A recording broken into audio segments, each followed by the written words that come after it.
This quick video will compare and contrast LockDown browser versus the quiz restrictions already embedded within your BlazeVIEW. First, let's take a look at the LockDown browser. So what is the LockDown browser? The LockDown browser locks down the testing environment and protects exam questions. Students cannot print or copy. Students cannot access email or chat features within BlazeVIEW. You can password protect your quizzes. And it's embedded directly into BlazeVIEW for easy access. But did you know that not all students can take a LockDown browser-enabled quiz? In fact, students with Chromebooks, students on certain mobile devices, students with iPads, or students who are struggling with their internet connection will be unable to access a LockDown browser-enabled quiz.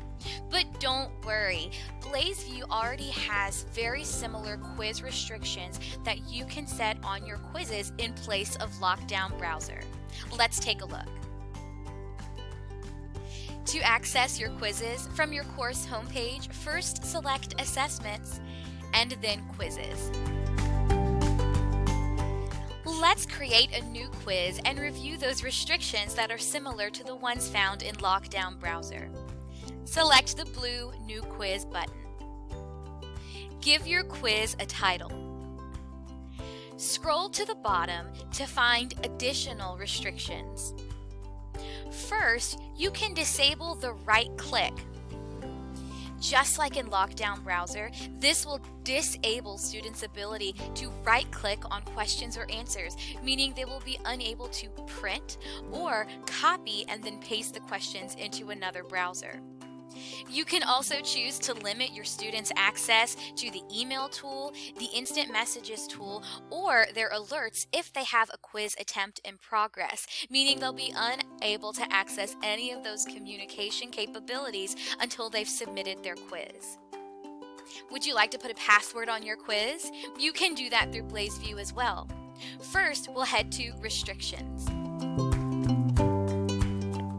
Next, we'll scroll until we see Password. Insert your password here to password protect your quiz. You can add additional restrictions by creating release conditions, setting due dates, start dates, and end dates. And luckily, all the restrictions that are created through the BlazeVIEW quiz editing tool are accessible to all students. Once you're satisfied with the restrictions that you've set, choose Save and Close. Now you have a quiz whose settings mirror those in LockDown browser, but in which students have easier access. Reach out to the Center for E-Learning for any additional assistance.